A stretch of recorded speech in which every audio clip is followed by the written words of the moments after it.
A proposta foi fazer um balanço, né, das temáticas, das discussões que ocorreram no simpósio temático proposto no âmbito da AMPU, tanto na AMPU nacional como na AMPU mineira, né, porque isso vai nos dar um retrato, né, de como a coisa transcorreu nesses últimos 8 anos, né, desde que houve a primeira proposta. Então, coloca aí só para a gente recordar disso. Ou seja, em 2005 foi na AMPU de Londrina, né, nós propusemos, né, o simpósio Sociedade, História e Ambiente. Na ocasião também houve, coincidentemente, proposição de um outro simpósio temático, né, na área de História Ambiental, então foram 2, o outro organizado pelo Pádua. E aí nós tivemos, né, os 2 simpósios tiveram um público satisfatório. Nós tivemos 25 participantes desse evento. E aí, no transcorrer do evento, sentamos, a Lisa, o Pádua, eu, o Gilmar, nós discutimos da ideia de unificar e, ao invés de propor 2 eventos, propomos um único evento em conjunto, né? E eu e o Gilmar ficamos então de organizar, né, o evento seguinte, que foi 2007, né? Não, 2007, isso mesmo. Tá? Aí o evento que nós propusemos na AMPU Nacional, nós propusemos no ano seguinte na AMPU Mineira, em 2006. Se não me engano, foi em São João del Rei, né? Tivemos 22 participantes. Aí a gente vê que a evolução dos participantes na AMPU Mineira vai sofrer um decréscimo, né? A proposição do Nacional, lá em Londrina nós tivemos 20 participantes. Em 2009 foi Fortaleza, né? Tivemos uma participação grande. Coincidentemente, em 2007 nós tivemos um único evento, né? Em 2009 lá em Fortaleza tivemos 2, mas mesmo assim tivemos uma participação expressiva lá de 38 trabalhos. Aí em 2010, aqui em Minas, foi lá em Uberlândia, né? Nós tivemos 8 participantes apenas. Mas como o simpósio lá teve bastante esvaziado, eles acabaram aceitando, mesmo tendo, né, abaixo do critério que é 20, né, participantes. Em 2011, lá em São Paulo, nós tivemos 28 trabalhos, né? E em 2012, que foi o último, foi eu e Eli que organizamos, foi em Mariana, tivemos 15 participantes. Também o número de participantes foi pequeno, a AMPU foi bastante esvaziada, né, por causa da greve, coincidiu na época da greve, né, então todos, tem vários simpósios tiveram pequena participação. Aí você aprendeu uma ideia, então, que desde 2005 que organizamos sistematicamente, né, foram 4 eventos nacionais e 4 eventos estaduais nesse período. Aí o que eu fiz? Eu peguei os trabalhos apresentados e procurei ver que temática eles englobavam. E eu fui, então, né, agrupando os trabalhos, né, dentro dessas temáticas. Então, a primeira coisa que eu vou dar uma visão geral das temáticas que aparecem, né, não vou comentar cada uma, que são extensas, e organizei por ordem alfabética, né, abastecimento de água. Normalmente, abastecimento de água ligado à história local, né, um trabalho mariano, tem um trabalho sobre o Rio, ou seja, sempre assim focado, um sobre Belém, então focados, né, em problemas de alguns, e ligado muito ao período colonial e ao período do Império, mas foram poucos. Agricultura, vários trabalhos, né, preocupado com a agricultura em áreas de floresta, preocupado com a agricultura no Cerrado, né, trabalho de agroecologia, alguns trabalhos sobre a Amazônia, arqueologia e ambiente, basicamente 2 trabalhos, um aqui de Minas, do Carlos Magno, né, professor aqui da Sociologia, trabalha com arqueologia a Minas colonial, e outro trabalho no Rio de Janeiro, lá. Cafeicultura e ambiente, cartografia e poder, conservação e reforma agrária, crise ambiental, cultura material e ambiente, desastres ambientais, questão do desenvolvimento, né, do desenvolvimento em ambiente, difusão de espécies, educação ambiental, enchente, erva mate, estrada de ferro, etnicidade no ambiente, trabalho sobre florestas, história das florestas, ou impacto, né, de atividades econômicas sobre florestas, fronteira, conflitos, né, envolvendo disputas em áreas de fronteira, em ambiente, gênero e ambiente, questão de hidrelétrica e ambiente, atingido por barragens, essa questão, história ambiental e reflexões. Então, muito pouco, uns dois procurou fazer uma reflexão metodológica sobre... Então, ele vai vendo, vira que são uma enormidade de temas, não há, eu vou comentar sobre isso depois, não há um foco, né? Não há uma aglutinação, então eles estão muito pulverizados. Né? Identidade, natureza, imaginário da natureza, intelectuais e ambiente, eu trabalho sobre alguns pensadores, algumas pessoas influentes, né? E o que eles pensam, né? Sobre o ambiente, questão de jardins urbanos, né? Migração e ambiente, Minas colonial e ambiente. Minas colonial e ambiente são vários trabalhos que eu agrupei nessa categoria. Uns têm a ver com mineração, outros têm a ver, né, com a economia mineira no século XIX, então são diversos, né? Agrupei, eles se referem a Minas Gerais colonial, né? Minério de ferro e ambiente, movimentos ambientais, movimentos sociais e ambiente, questão de, principalmente, conflito entre conservação e a questão das ocupações no MST, os dois trabalhos referentes a isso. Narrativas em ambiente, nativos em ambiente, naturalistas em ambiente, a questão dos viajantes, né, e como o ambiente aparece na obra deles, questão de paisagem, pensamento ambiental, percepção da natureza, planejamento regional em ambiente, políticas de conservação, questão social em ambiente, recursos hídricos, recursos naturais, reflorestamento, regulação do território e ambiente, relações sociais e ambiente, representação em natureza, questão das reservas, né, e parques, rios, né, o Gilmar trabalha com isso, tem outros trabalhos sobre isso, né, saúde e ambiente, semiárido, sertão e ambiente, sedologia e ambiente, técnica e ambiente, tropeiros, né, e urbanização e ambiente, ou questão de história urbana, ou questão de política de urbanização, né, que afeta o ambiente. Ou seja, na verdade, somei, né, esse agrupamento aí que eu fiz, deu 61 temas. Eu acho que é bastante pulverizado, se contar que são mais ou menos 86 participantes, né, sem repetir, né, lógico que alguns participaram, né, em vários eventos. Então, 86 participantes, 61 temas, há uma pulverização muito grande, muito significativa, né. Aí eu vou fazer uma pequena reflexão sobre isso, né, porque o nosso tempo é curto, e eu acho que o importante é que a gente pode tirar disso, né. Então eu trouxe 3 citações. A primeira, a história ambiental une os mais antigos temas com o mais novo da historiografia contemporânea. Então trouxe essa questão para pensar um pouquinho a questão da temática, né? O simpósio, ele propõe a temática da natureza, história e território. Se a gente vê os temas, eles estão...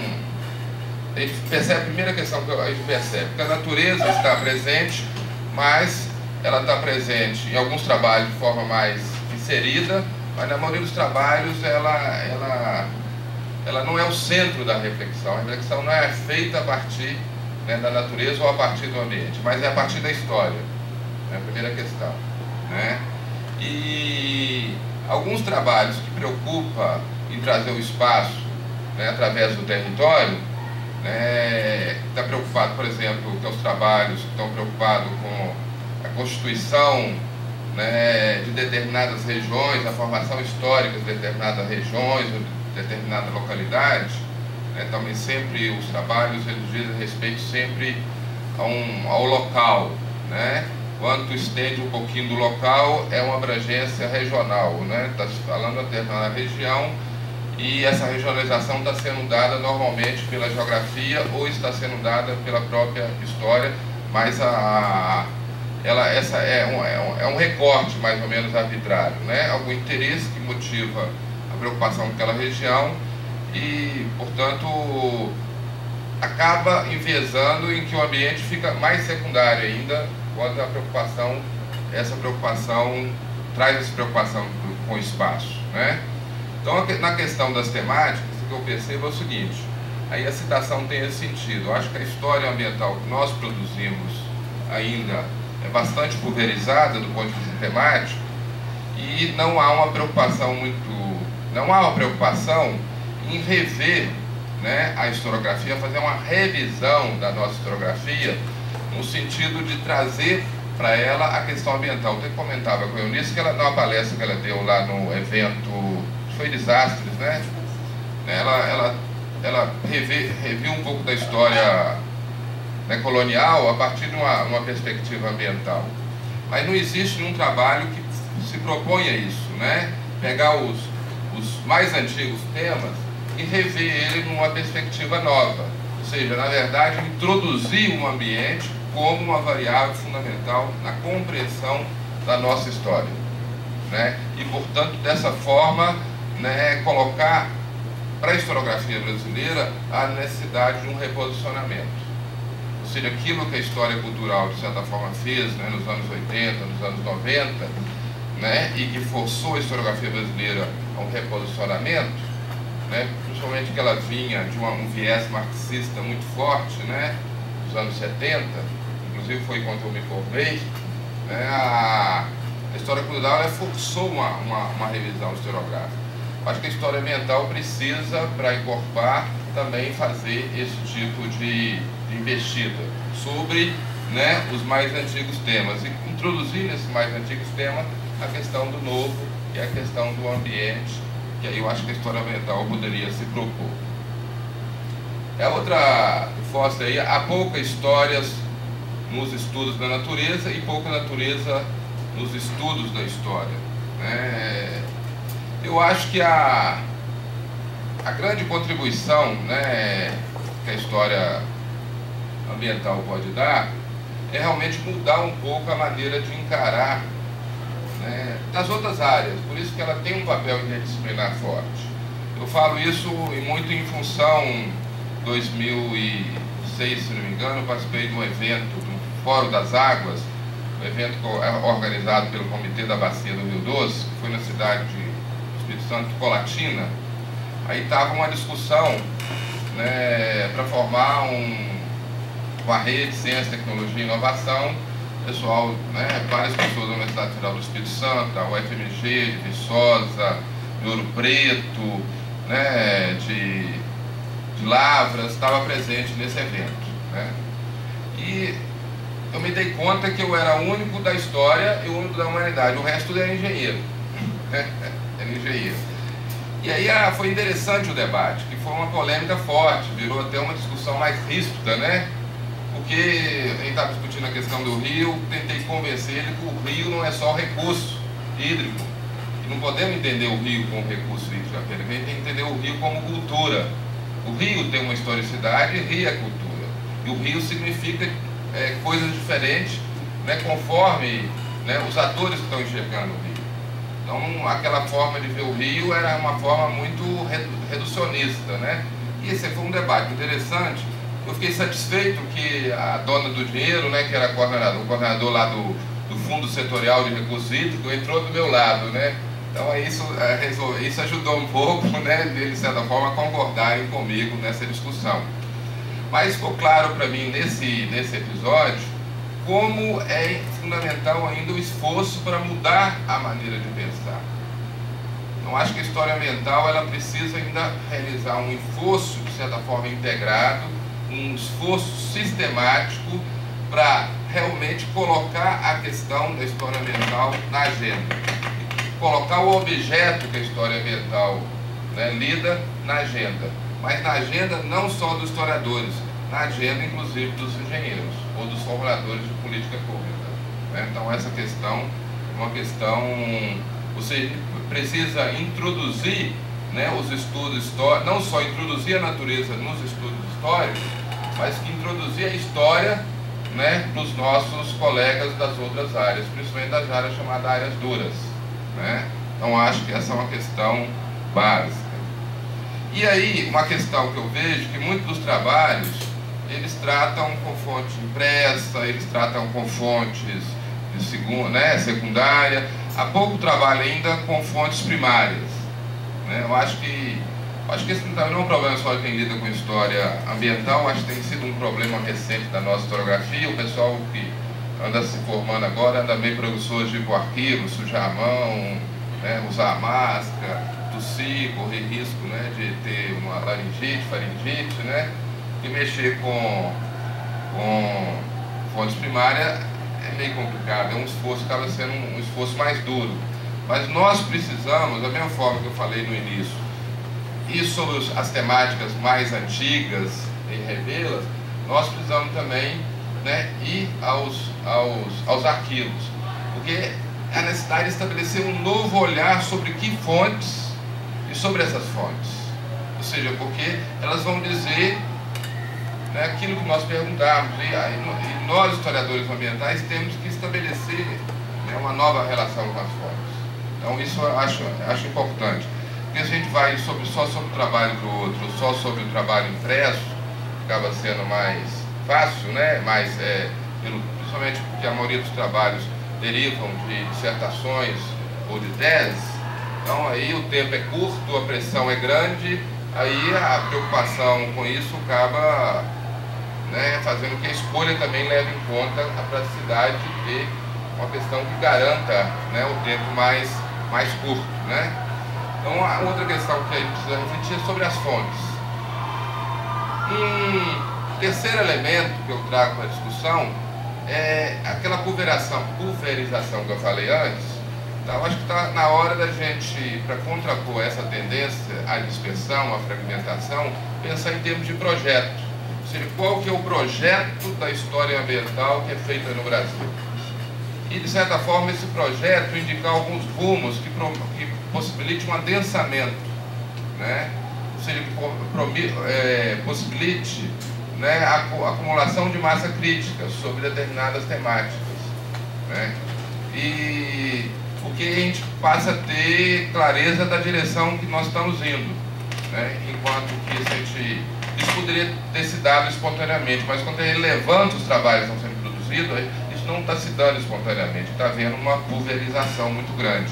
Então essa questão, né, diferente do que ocorreu nos Estados Unidos, que a história ambiental se tornou um projeto historiográfico, né, nós ainda, a história ambiental é dispersa. Eu acho que a formação do GT é um passo importante para isso, né?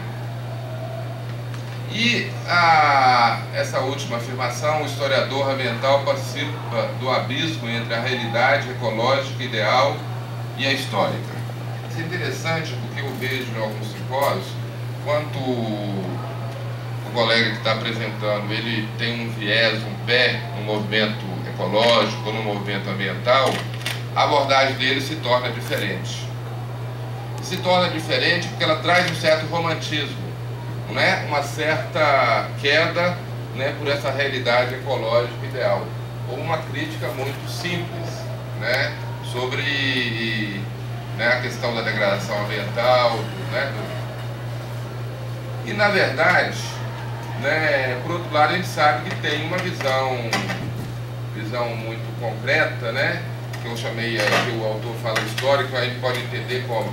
Mas a realidade é essa: você defende o meio ambiente enquanto, né, não está em jogo outros interesses de fato, interesses econômicos, interesses sociais, né? Ou seja, nós vivemos isso na região do Rio Doce de forma muito concreta, né, com a questão o projeto da Aracruz Celulose, que ia instalar uma nova unidade, né, de produção. A Aracruz é a maior produtora de celulose do mundo e a segunda maior produtora de celulose branca, que é a mais fina. E ali instalar uma nova unidade no Vale do Doce, na parte mineira. A briga era para instalar inclusive na minha cidade, Governador Valadares, e ali ia plantar não sei quantos mil hectares de eucalipto. Já tinha comprado 15 mil hectares de terra, né? E toda aquela crítica sobre o eucalipto, sobre a monocultura do eucalipto, ninguém podia falar em meio ambiente, virou porque quem ia ser contra a instalação de uma grande usina com o que estava acontecendo. Isso tornava a coisa mais importante numa região que tem um processo de depressão econômica, e o maior problema é a geração de emprego e renda, então as pessoas têm que migrar. Ou seja, então, como você poderia ser contra uma entrada de investimento, um grande investimento de capital na proporção que ocorria? Né? E ninguém falava contra isso. Né? Graças a Deus veio a crise, o diretor lá investiram errado, a empresa, né, se danou, né, na crise de 2008, 2009, né, que aí ela teve que interromper todos os investimentos, as terras estão lá quietinhas, né, os 15 mil hectares. É bom que o mato está crescendo, se deixar quieto vai, né, até recompor a capoeira, né? Mas, na verdade, essa relação, né, nós temos que pensar essa questão também, porque isso é a questão da crítica que eu estou querendo colocar ao fazer essa colocação. Ou seja, eu não entendo a história ambiental que não seja uma história crítica, mas essa história crítica, ela tem que ser uma história, não pode ser uma crítica voluntariosa, né? Ou seja, a crítica não pode ser, né, uma afirmação contida no texto, mas a crítica tem que ser resultado da própria construção do conhecimento que aquele texto expressa. Ou seja, a crítica tem que ser uma crítica que tenha consistência e que realmente eleve a consciência crítica para essa questão, né, do ambiente, do lugar do ambiente, né? E aí, eu vou encerrar comentando uma questão que nós até falávamos um pouquinho antes, que é a questão que está envolvida também nessa última, né, afirmação aí, que é a questão de a gente resolver, né, a questão teórica. Não há muito uma preocupação teórica, não há muito uma produção, né, teórica da história ambiental, no geral, mas ainda no Brasil. E uma questão, né, de metodologia também, não há uma reflexão sobre isso. Então, assim, não há um debate, não há reflexão, não há produção sobre isso. Então, cada um vem fazendo, né, conforme o seu entendimento particular. Talvez diferencie um pouco lá na Federal de Santa Catarina, porque lá tem um programa, tem um nisso, isso cria, né, uma sinergia e um direcionamento. Mas fora desse âmbito, você não tem, né, uma coisa, você tem pessoas isoladas em vários lugares. Depois que eu pensei, eu podia ter extraído de onde eram as instituições dessas pessoas, né? Mas ainda dava, né, não dava tempo mais, e aí eu não trouxe isso, mas seria interessante, né? Teve, né, um dos simpósios, aquele simpósio de 38, né, participantes, eu fiz para lá, né?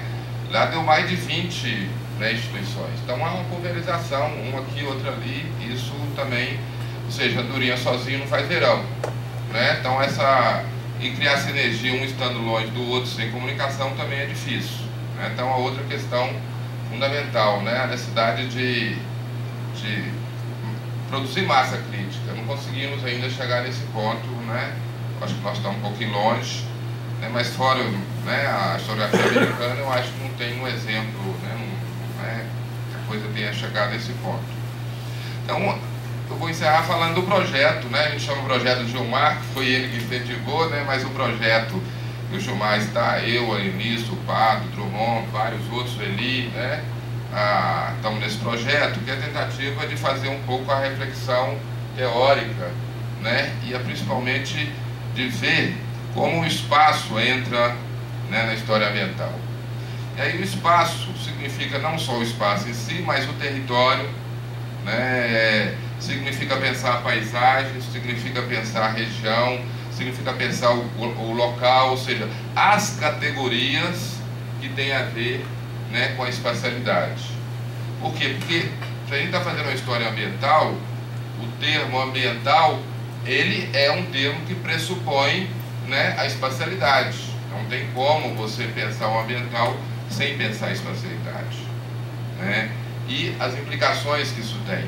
E pensar a espacialidade não é só o espaço em si. A geografia no Brasil fez uma discussão, ficou mais de 10 anos, mais de uma década discutindo espaço, espaço, espaço, e a geografia, inclusive, né, deixou de avançar muito, que virou muito uma sociologia crítica, uma economia crítica, ou uma filosofia, e deixou de ser muito uma geografia, né? Então essa crítica se faz a esse excesso da discussão sobre o espaço, né, que houve na geografia. E não resolveu-se a questão, que é uma questão complicada, né? E a questão trata, e para nós pensar o espaço, não é pensar como os eventos ocorrem no espaço. Porque essa não é a questão. Essa é a visão tradicional que prevaleceu, né, ao longo da história. Né? O espaço é um fixo, o espaço é um estável, no qual é um cenário no qual eventos ocorrem. E a gente está preocupado em estudar esses eventos. Tá? Então, nessa visão, né, os eventos ocorrem no espaço. A grande questão não é essa, é como, né, os eventos ocorrem, né, não no sentido de ocorrerem no espaço, é como o espaço, né, interfere nisso. Ou seja, o espaço no território, o espaço na paisagem, o espaço nos eventos, o espaço nas relações sociais. Ou seja, como o espaço aparece como alavanca fundamental que é movida para que o evento ocorra. Né? Então essa que é a grande questão que nós vamos ter que, né, que eu acho que está preocupando, né, e que nós vamos ter que pensar sobre ela. E que é uma reflexão que não é muita, né, que está sendo feita de uns 10 anos para cá. Né? Essa questão de não é como as relações sociais ocorrem no espaço, é como o espaço é uma variável fundamental para que as relações sociais ocorram. Né? Isso muda completamente. Então, essa reflexão, gente, né, que eu procurei trazer, pensar, né, para dar uma contribuição para o nosso debate aqui.